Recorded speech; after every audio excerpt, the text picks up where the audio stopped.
جدي إبراهيم أو كما قال عليه الصلاة والسلام سبحان ربك رب العزة عما يصفون وسلام على المرسلين والحمد لله رب العالمين. اللهم صل على سيدنا محمد وعلى آل سيدنا محمد وبارك وسلم ثم صل عليه.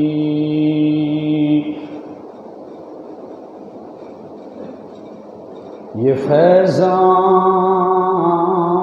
نظر تھا یا کہ مکتب کی کرامت تھی. یہ فیضان نظر تھا یا کہ مکتب کی کرامت تھی. سکھائے کس نے اسماعیل کو آداب فرزندی.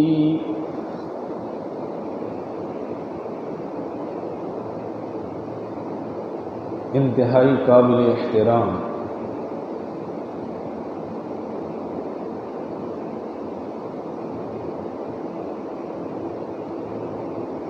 بزرگوں، عزیز نوجوان بھائیوں،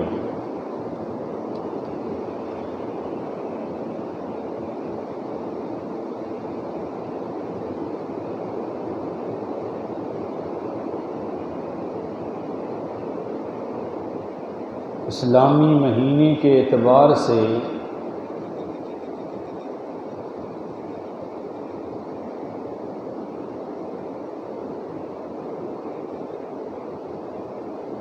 ہم ذی الحجہ کے مہینے کے قریب ہیں.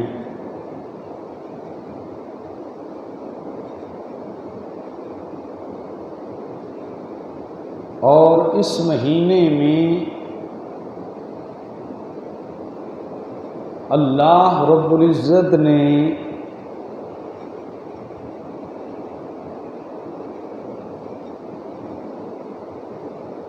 دیگر عبادات کے ساتھ ساتھ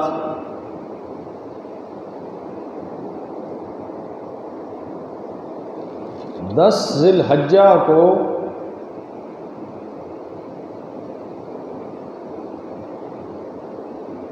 ایک خاص عبادت صاحب نصاب مسلمانوں پر فرض کی ہے، واجب کی ہے.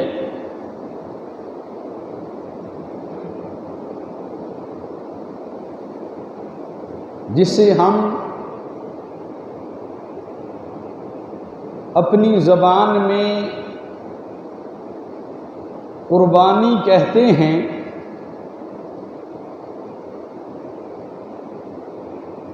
اور عربی میں اس کو اضحیہ کہا جاتا ہے. اس عبادت کو اور اس عبادت کے لیے اللہ نے اس مہینے کے 3 دن مقرر کیے ہیں. 10 ذی الحجہ کے طلوع آفتاب سے لے کر 12 ذی الحجہ کے غروب آفتاب تک. ان 3 دنوں میں آپ اپنی قربانی والی عبادت جو ہے اس اللہ کے فرض کو ادا کر سکتے ہیں، اس واجب کو ادا کیا جا سکتا ہے. اللہ کے رسول صلی اللہ علیہ وسلم نے ان کو ایام تشریق قرار دیا ہے. اسی وجہ سے ان 3 دنوں کے اندر آپ کوئی نفلی روزہ وغیرہ نہیں رکھ سکتے، کیونکہ یہ اللہ کی اپنے بندوں کے لیے ضیافت کے ایام ہوتے ہیں. اس لیے ان 3 دنوں میں آپ نفلی روزہ بھی ادا نہیں کر سکتے. بہرحال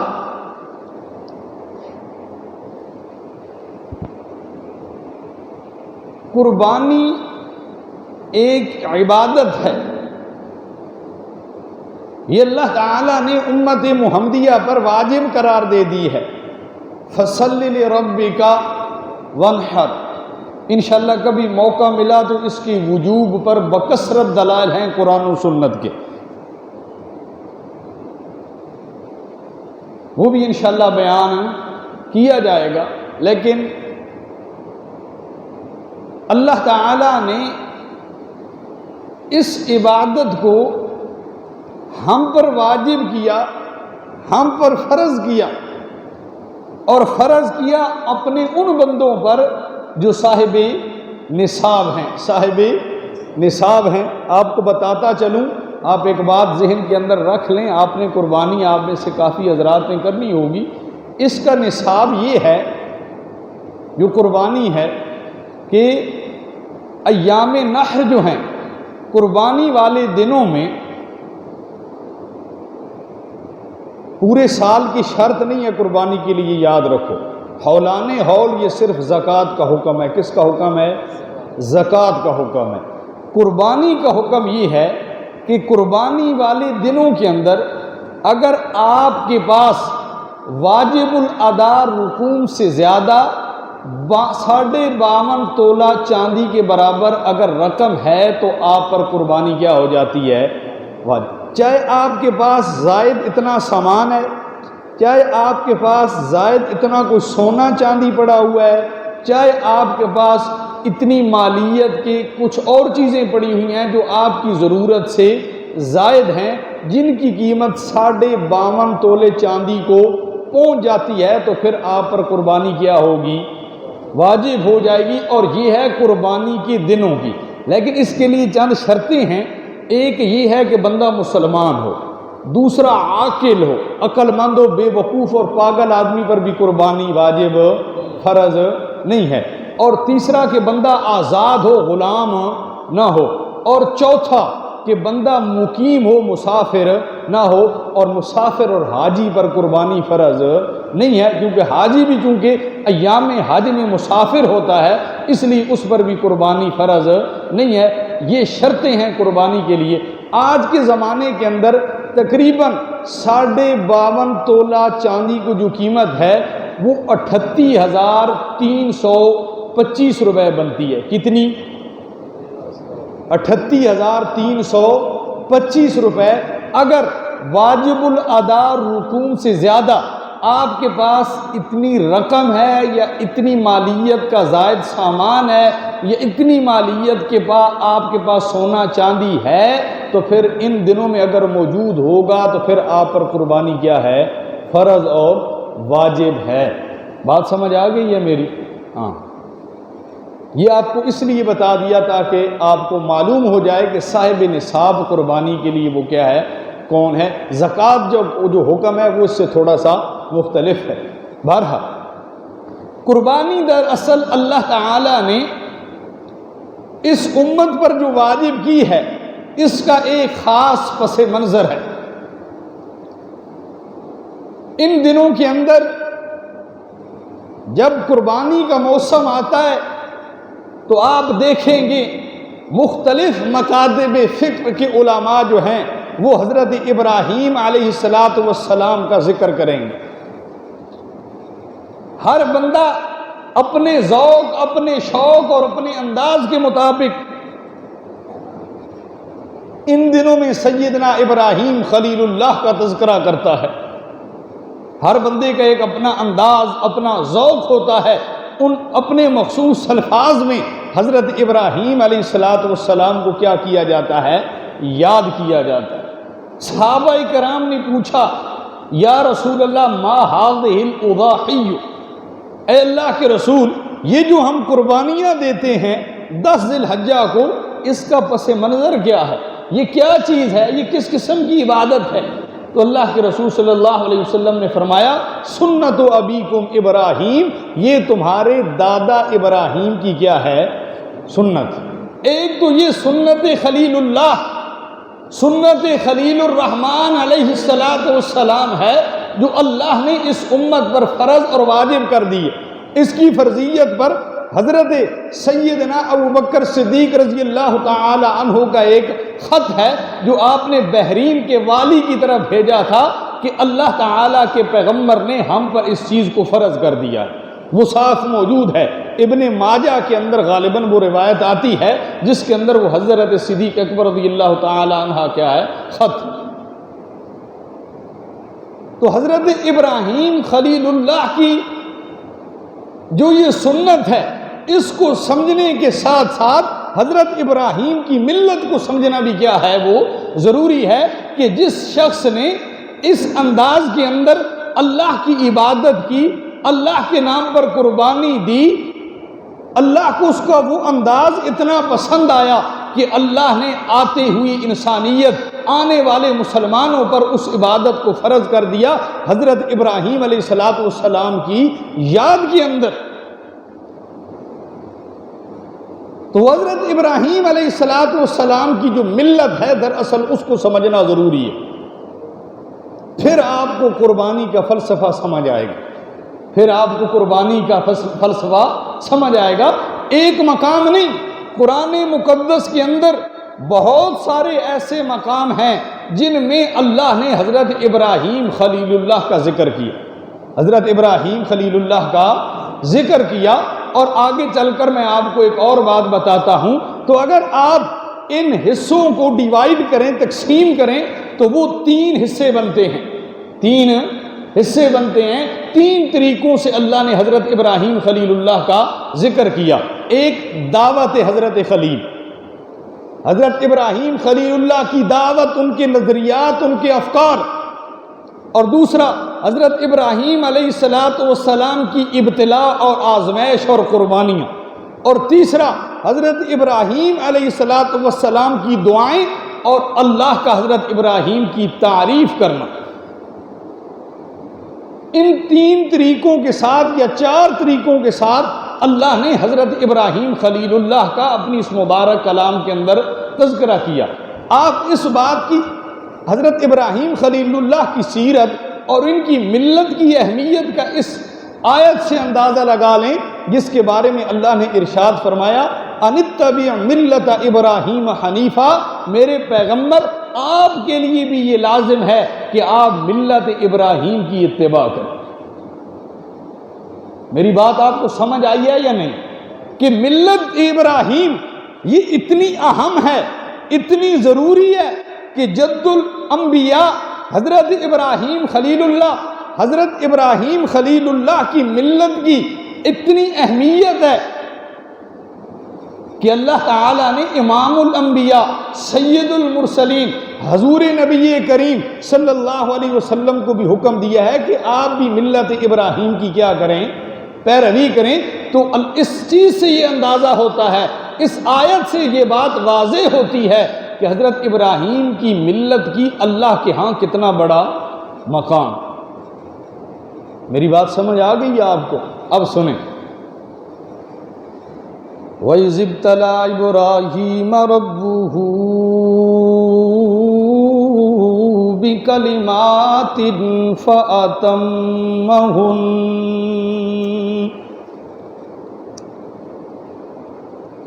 اللہ رب العزت نے اپنی اس مبارک کلام کے اندر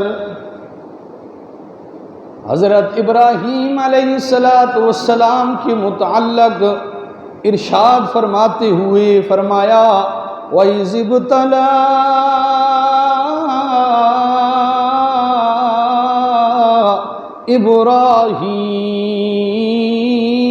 إِبْرَاهِيمَ رَبُّهُ۔ اللہ نے فرمایا میں اللہ تعالیٰ نے حضرت ابراہیم خلیل اللہ کو بکلمات، کئی مقام پر حضرت ابراہیم کو میں نے آزمایا۔ پورے اسلام کے اندر، پورے اسلام کے تمام حصوں میں نے حضرت ابراہیم کا امتحان لیا، ہر حصے میں نے ان پر آزمائش کو مسلط کیا، ہر حصے میں نے ان پر ابتلا کیا۔ یا اللہ جب تو نے ان کا امتحان لیا تو اے اللہ اس امتحان کا نتیجہ، اس امتحان کا رزلٹ بھی تیرے پاس ہے، تیرے پاس موجود ہے، تو نے پھر کیا نتیجہ نکالا، رزلٹ کیا نکالا؟ تو اللہ پاک فرماتے ہیں جتنے بھی میں نے ابراہیم پر امتحان مسلط کیے، جہاں پر بھی میں نے اپنے خلیل اللہ کو آزمایا، میں اللہ اپنی ربوبیت اور جلالت کی قسم اٹھا کر کہتا ہوں جس طرح امتحان دینے کا حق تھا میرے ابراہیم خلیل اللہ نے، اسی طرح آزمائش میں پورا اترے اور اپنے کامیاب ہونے کا حق ادا کر دیا۔ بات سمجھ آئی ہے نہیں؟ قال انی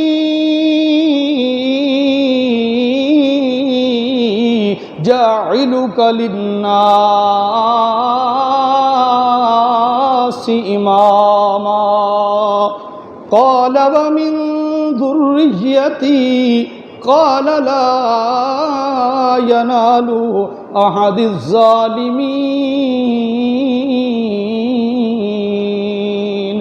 یا اللہ، جب حضرت ابراہیم نے تمام امتحانوں میں اول پوزیشن حاصل کر لی، تمام تیرے آزمائشوں کے اندر پورا اترے، تو نے ان کو کیا انعام عطا کیا؟ اللہ فرماتے ہیں میں نے اعلان کر دیا اے ابراہیم، اب اس دھرتی پر جتنے بھی انسان آئیں گے، جتنے بھی اسلام کے نام لیوا ہوں گے، ان تمام کے لیے میں نے تجھ کو امام بنا دیا، حتیٰ کہ جب میرا آخر الزمان پیغمبر بھی آئے گا، اے ابراہیم خلیل اللہ، جس کے لیے تو اپنے دست دراز کرتا ہے، جس کے لیے تو دعائیں کرتا ہے، جس کو تو مجھ سے مانگ رہا ہے، وہ پیغمبر جو پوری کائنات کا سردار ہے، امام الانبیاء ہے، سید المرسلین ہے، وہ پیغمبر جس کے بارے میں تو خانہ کعبہ کی تعمیر کر کے کہتا ہے ربنا وابعث فیہم رسولا منہم یتلو علیہم آیاتک ویعلمہم الکتاب والحکمہ ویزکیہم۔ اے ابراہیم خلیل اللہ، جس پیغمبر کے لیے تو اپنے ہاتھ لمبے کر کے اللہ سے دعا کرتا ہے کہ اے میرے اللہ، میں نے یہ مدرسہ تعمیر کر دیا ہے، میں نے تیرا یہ تعلیم والا گھر بنا دیا ہے، میں اور میرے اسماعیل نے اس کو تعمیر کر دیا ہے، لہٰذا اس کی آبادی کے لیے میں تجھ سے اس معلم کا سوال کرتا ہوں، اس معلم کو تجھ سے مانگتا ہوں، اپنا دامن تیرے سامنے اس معلم کے لیے پھیلاتا ہوں۔ اے اللہ، رسولن جو ہماری اس جو نبیوں والی فہرست ہے، رسولوں والی لسٹ ہے، اس کے اندر جس کا سب سے اول نمبر ہے، وہ رسول میں تجھ سے مانگتا ہوں۔ اس رسول کا کام کیا ہوگا؟ یتلو علیہم آیاتک، تیرے پاس ان کے پاس تیری آیتیں آ کر تلاوت کرے گا، وَيُزَكِّيهِمْ، اور ان کے اندر کو پاک کرے گا، ان کا تزکیہ نفس کرے گا۔ اے ابراہیم خلیل اللہ، وہ رسول جس کو تو اپنی دعاؤں کے اندر مجھ سے مانگتا ہے، بیت اللہ تعمیر کر کے تو مجھ سے کسی اجرت کا طلبگار نہیں بنتا، اجرت کے طور پر مجھ سے اس پیغمبر کا طلبگار بنتا ہے، وہ پیغمبر بھی میں دوں گا، اور اسی پیغمبر کو میں حکم بھی دے دوں گا کہ میں نے اپنے ابراہیم خلیل اللہ کو ان قربانیوں اور آزمائشوں پر پورا اترنے کی وجہ سے تیرے لیے بھی امام بنا دیا، اب تو بھی اس کی ملت کی کیا کر، پیروی کر۔ بات سمجھ آ گئی ہے یا نہیں؟ اچھا جی، قال انی جاعلک للناس اماما قال ومن ذریتی، میں قربان جاؤں ابراہیم خلیل اللہ سے، بڑے حلیم بردبار تھے، جب بھی اللہ سے کوئی دعا مانگتے تھے، اللہ جب بھی ان کو عطا کا وعدہ کرتے، فوراً اپنی آنے والی نسلوں کے لیے ہاتھ پھیلا لیتے ہیں، فوراً اپنی نسلوں، آنے والی نسلوں کے لیے ہاتھ پھیلاتے اور کہتے اے میرے اللہ اب تیری رحمت برس رہی ہے نا، اس سے کچھ حصہ میری اولاد کو بھی عطا کر دے۔ اللہ نے کہا ابراہیم خلیل اللہ میں نے آپ کو امام بنایا۔ فوراً حضرت ابراہیم نے جب دیکھا اللہ کی رحمت برس رہی ہے، کچھ میں اپنا دامن اپنے آنے والوں کے لیے بھر لوں، تو کہتے ہیں اللہ ومن ذریتی، اللہ میری اولاد کو بھی تو امام بنانا، میری اولاد کو بھی امام بنا، ان کو بھی تو امامت دے، جو رشد و ہدایت کا میں پرچار کر رہا ہوں، جو تیری پہچان میں ابراہیم خلیل اللہ کرا رہا ہوں، میری اولاد کے اندر بھی ایسے افراد پیدا کر دے جو میری طرح تیری پہچان کراتے رہیں۔ اللہ نے فرمایا میرا پاک پیغمبر تجھ سے اب یہ وعدہ بھی ہو گیا، تیری اولاد کے اندر بھی میں امام بنا دوں گا، لیکن ایک بات یاد رکھ لا ینال عہد الظالمین، تیری اولاد کے اندر جو ظالم ہوں گے، جو میرے حقوق پر اور میرے فرائض پر پورے اترنے والے نہیں ہوں گے، یہ میرا وعدہ ان کو شامل نہیں ہوگا۔ جو تیری ملت پر چلیں گے، تیرے سچے پیروکار ہوں گے، ان کو میں تیری فضیلت عطا کروں گا، ان کو بھی تیرا امام بناؤں گا، جس کا نتیجہ یہ نکلا کہ سب سے زیادہ پیغمبر حضرت ابراہیم کی اولاد میں سے آئے، اتنے کسی پیغمبر کی یا کسی شخص کی اولاد میں سے نہیں آئے۔ اس لیے حضرت ابراہیم خلیل اللہ کو جد الانبیاء کہا جاتا ہے۔ بات سمجھ آئی ہے یا نہیں؟ آگے چلیں۔ اب اللہ نے یہ کہا کہ اے میرے پاک پیغمبر اپنی امت کو یہ بتا دیجئے کہ حضرت ابراہیم کو جو میں نے جد الانبیاء اور ان کی ملت کو متبع ملت قرار دیا ہے، یہ ان کے آزمائشوں پر پورا اترنے کی وجہ سے ہے۔ کامل مسلمان، کامل نبی اور اکمل رسول اور اللہ کے دین کی خاطر سب سے زیادہ قربانیاں دینے کی وجہ سے میں نے یہ درجہ ان کو کیا کیا ہے؟ عطا کیا ہے۔ پھر کچھ قربانیاں اللہ کریم خود اپنی کتاب کے اندر کیا فرماتے ہیں؟ ذکر فرماتے ہیں۔ پہلی قربانی حضرت ابراہیم کی سنو، اللہ پاک نے فرمایا وَاذْكُرْ فِي الْكِتَابِ إِبْرَاهِيمَ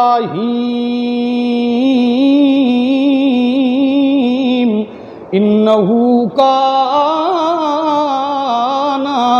صِدِّيقًا نَبِيًّا۔ پہلی آیت جو میں نے آپ کے سامنے پڑھی وہ سورۃ بقرہ کی 125 نمبر آیت ہے۔ اب دوسری آیت جس کی میں نے اب آپ کے سامنے تلاوت کی ہے، یہ آیت سورۃ مریم کی آیت ہے اور نمبر ہے 41۔ اس کے اندر اللہ حضرت ابراہیم خلیل اللہ کی پہلی قربانی بیان فرماتے ہیں۔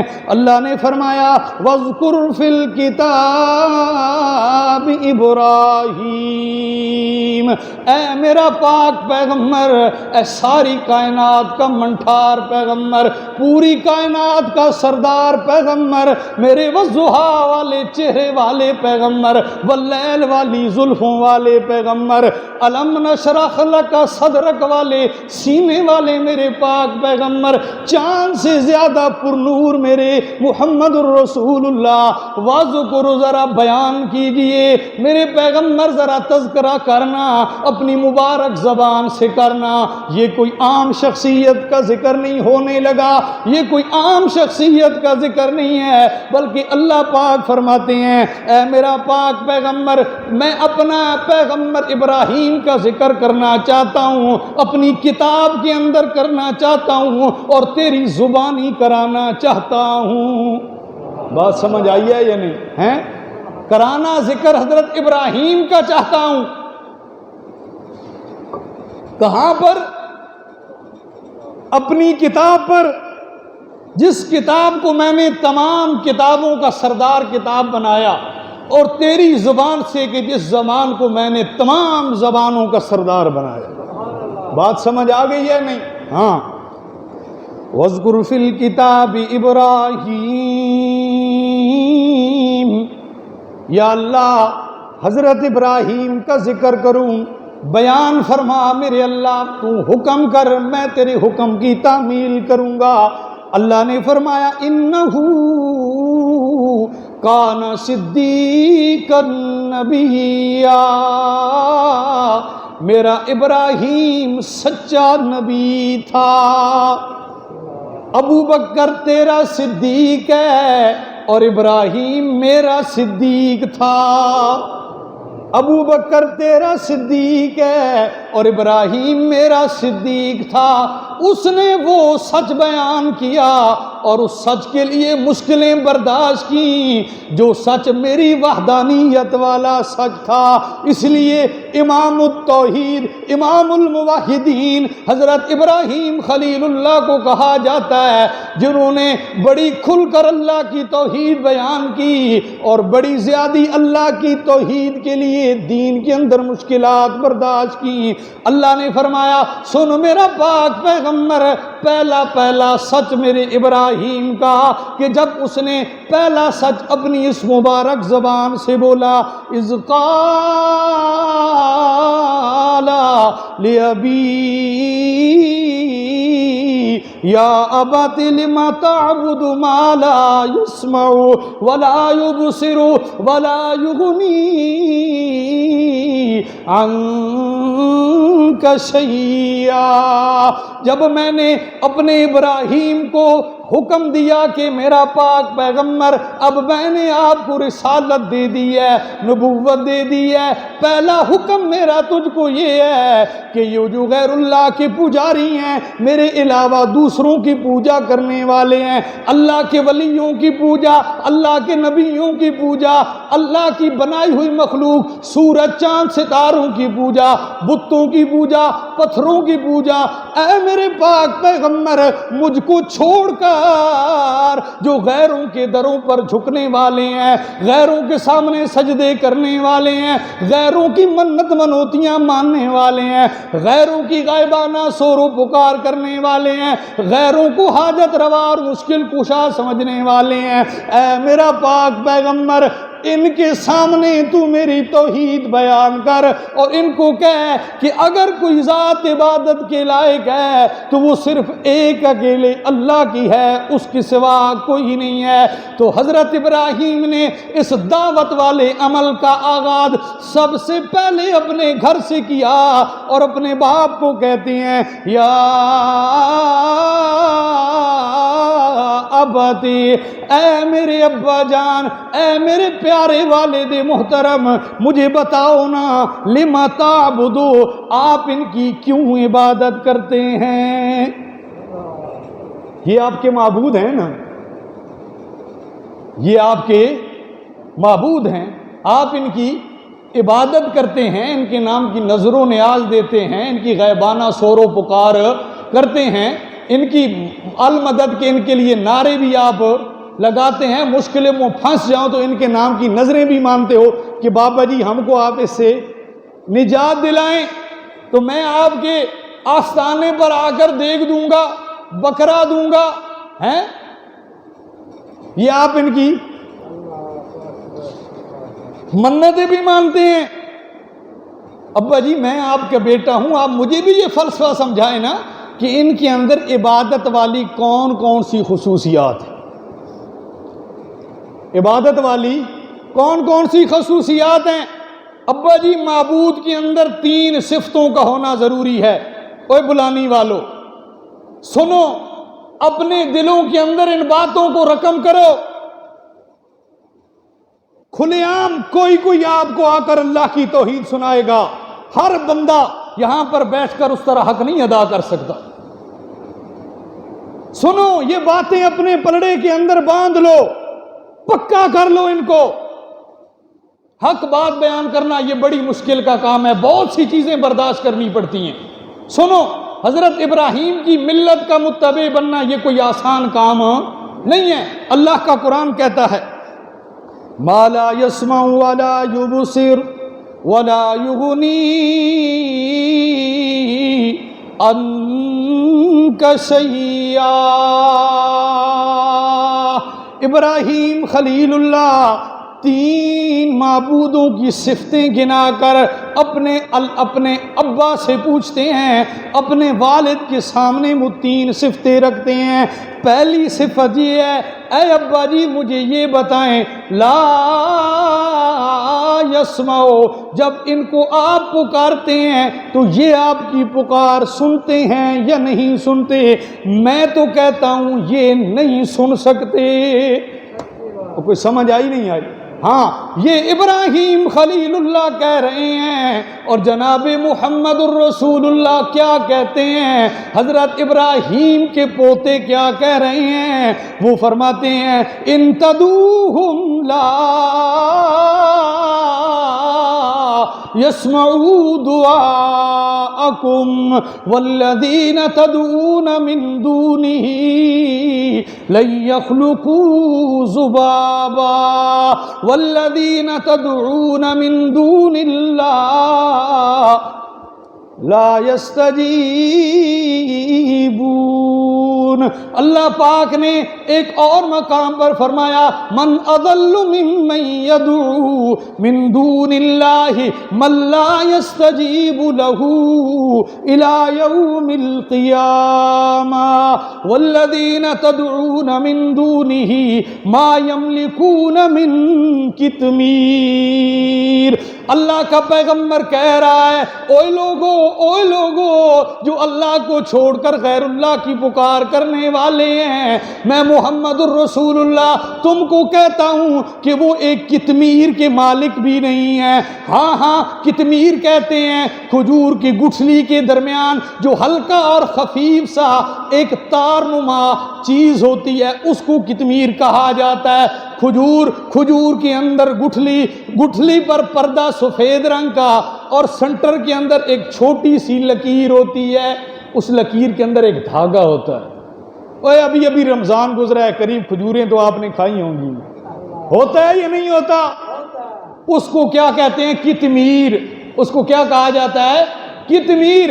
اور اللہ کا قرآن کہتا ہے وہ تو اس کی مالک نہیں۔ میں قربان جاؤں مولانا حسین علی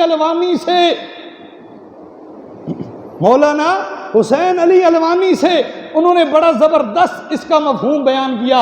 انہوں نے فرمایا میرے رب نے یہاں پر قطمیر کہہ کر ایک بڑا مسئلہ سمجھا دیا ہے، کھجور سے مراد قبر، گٹھلی سے مراد مردہ، اور مردے کھجور کے اوپر جو لفافہ ہوتا ہے، جو وہ جھلی ہوتی ہے، اس سے مراد کفن ہے۔ اللہ یہ سمجھانا چاہتا ہے اوے بندے جو مردہ اپنے کفن کا مالک نہیں ہے وہ تجھ کو کیا عطا کرے؟ اللہ نے فرمایا ان تدعوہم لا يسمعوا دعاءکم۔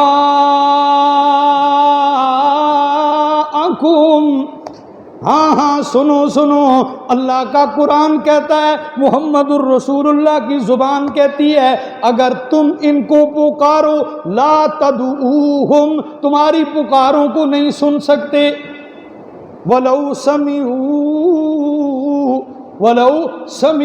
اور اگر سن بھی لیں، مستجابوا لکم، تمہاری پکاروں کو قبول نہیں کر سکتے۔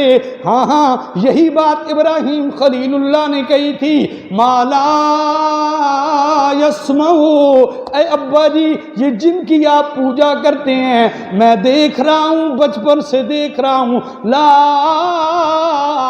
یسمعوا، یہ سنتے نہیں ہیں۔ اور معبود کی صفت یہ ہے کہ وہ سنتا ہے۔ ان اللہ سمیع بصیر، ان اللہ سمیع علیم، قد سمع اللہ قول التی تجادلک فی زوجہا، اللہ نے فرمایا میرا بندہ پکارے تو صحیح، قد سمع اللہ، میں ڈاڈیاں سننا ہے۔ آپ نماز پڑھتے ہیں، جب رکوع سے اٹھتے ہیں تو کیا کہتے ہیں؟ سمع اللہ، سن لیا اللہ نے۔ اونچی آواز میں آپ نے رکوع میں اللہ کی تسبیح کی تھی یا دل میں؟ آہستہ کی تھی آپ نے، لیکن پھر بھی نمازی کہتا ہے سمع اللہ، میرا عقیدہ یہ ہے کہ میں نے آہستہ ہے لیکن میرے اللہ میرے دلوں کی بھی جانتا ہے، علیم بذات الصدور ہے، اس نے میرے دل کی سن لی ہے، میرا یہ عقیدہ ہے، میرا یہ نظریہ ہے۔ ہاں ابراہیم خلیل اللہ بھی کہتے ہیں ابا جی معبود کے اندر یہ صفت ہونی چاہیے، اس کا عابد اسے جہاں سے جس وقت پکارے وہ اس کی پکار کو سنے۔ میں دیکھ رہا ہوں آپ کے معبودوں کے اندر یہ صفت موجود نہیں۔ اگلی سن، وَلَا يُبْصِرُ، اور میں یہ بھی دیکھ رہا ہوں کہ ابا جان دوسری صفت یہ ہے کہ جو بھی معبود ہو وہ اپنے عابد پر ہر وقت اپنی نگاہ کو قائم رکھے، یہ میرا عبادت گزار ہے، یہ میرا بندہ ہے۔ معبود کی ہر وقت نگاہیں اپنے عابد پر ہوتی ہیں، لیکن میں یہ دیکھ رہا ہوں کہ ان کو تو نظر ہی نہیں آتا، ان کو تو نظر ہی نہیں آتا، یہ دیکھ سکتے ہی نہیں ہیں۔ اور تیسری بات یہ ہے وَلَا يُغْنِي عَنْكَ شَيْئًا، معبود کے اندر تیسری صفت یہ ہونی چاہیے کہ اسے اس کا عابد جس بڑے سے بڑے کام کے لیے پکارے، جس بڑی سی بڑی حاجت کے لیے اس کے سامنے دست دراز کرے، جس بڑی سی بڑی مشکل کشائی کے لیے اس کے سامنے اپنا دامن پھیلائے، وہ اس کا کام کر سکے، وہ اس کے کام آ سکے۔ لیکن آپ کے معبودوں کو میں دیکھتا ہوں لا یغنی عنک شیئا، یہ تو آپ کے ذرہ برابر بھی کام نہیں آ سکتے ہیں۔ یہ حضرت ابراہیم نے کیا دعوت دی، کس کو دی؟ اپنے باپ کو۔ قوم سے بھی پوچھتے ہیں، حضرت ابراہیم اپنی قوم سے پوچھتے ہیں هل يسمعونكم اذ تدعون، اے میری قوم مجھ کو بتاؤ نا جب تم ان کو پکارتے ہو تو یہ تمہاری پکاروں کو سنتے ہیں یا نہیں؟ تو وہ قوم کہنے لگی وجدنا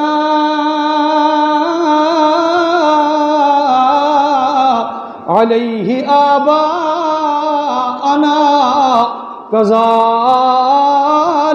یفعلون، اے ابراہیم ہمیں اس بات کا تو کوئی پتہ نہیں ہے کہ یہ ہماری پکاریں سنتے ہیں یا نہیں، ہم نے اپنے باپ دادا کو ایسا کرتے ہوئے پایا تو ہم نے ان کی پیروی کرنا شروع کر دی۔ ہاں تو حضرت ابراہیم نے یہ تین چیزیں اپنے باپ کے سامنے رکھی، یا ابت انی قد جاءنی من العلم، اے ابا جی اللہ نے مجھ کو علم نبوت عطا کر دیا ہے، نبوت والی نعمت سے آراستہ کر دیا ہے، لہذا اب آپ پر ضروری ہو گیا ہے، فرض ہو گیا ہے کہ آپ میری پیروی کریں، آپ میری پیروی کریں، میں آپ کو سیدھا رستہ دکھاؤں گا۔ یا ابت لا تعبد الشیطان، اے میرا ابا جان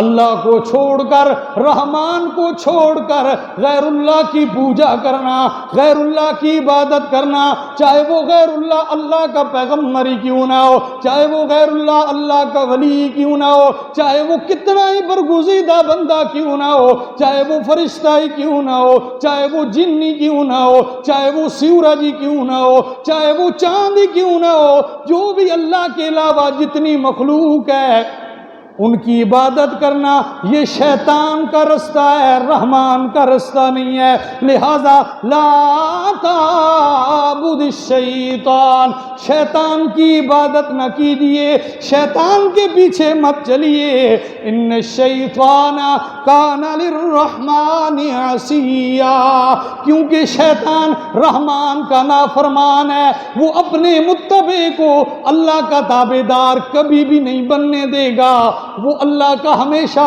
باغی ہی بنائے گا، لہذا آپ شیطان کے رستے کو چھوڑ کر رحمان کے رستے پر آ جائیں۔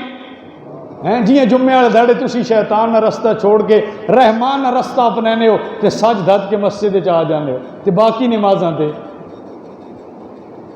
پریشان کیوں ہو گیا وہ بول دے نو ہیں اور جمعہ صرف فرض ہے یا ایویں دسو کہ صرف جمعہ فرض ہے یا باقی نمازیں فرض ہیں، اتنا صرف سمجھا دو۔ جمعے کی ایک فضیلت ہے کہ سید الایام ہے، اس نے اندر کچھ گھڑیاں اللہ ایسیاں رکھ دیتیاں کہ جیڑیاں بڑی ہی قبولیت دیاں گھڑیاں۔